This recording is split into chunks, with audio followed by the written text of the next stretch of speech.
After my parents died in a highway accident, no one in my family wanted me. No one except my uncle. He lived alone in our ancestral house on the edge of a small town in Madhya Pradesh.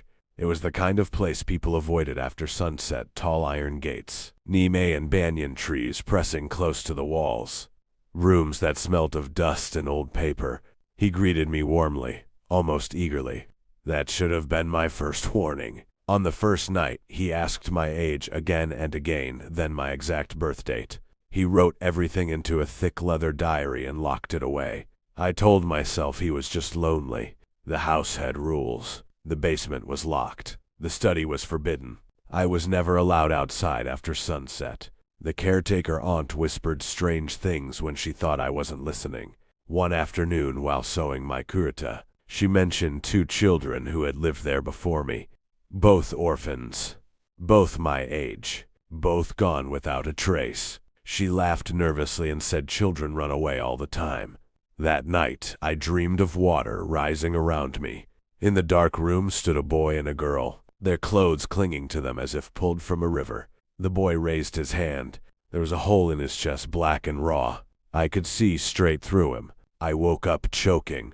The next morning, long scratches appeared on my bedroom door, too high and too deliberate to be made by animals. The caretaker crossed herself and begged me to lock my door every night, and not to tell my uncle. After that, the house grew louder. Footsteps echoed in empty corridors. Soft crying came from near the study. Something moved beneath the floor at night. My uncle began watching me more closely. On my birthday evening, he told me to come to his study at 11. The wind howled that night as if trying to tear the house apart. At 10:45, I heard voices outside my window. The boy and girl stood beneath the neem tree again. This time they weren't crying. They were waiting. The girl placed her hand over her heart and shook her head, warning me. The boy pointed toward the study window. I understood. I ran.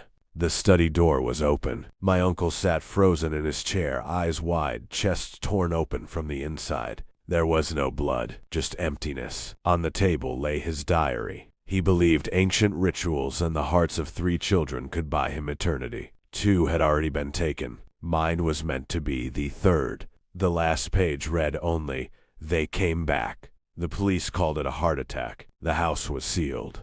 I was sent away. Years have passed, but sometimes I still feel a heaviness in my chest. And on windy nights, I dream of standing beneath that neem tree. 2 figures beside me, not angry, not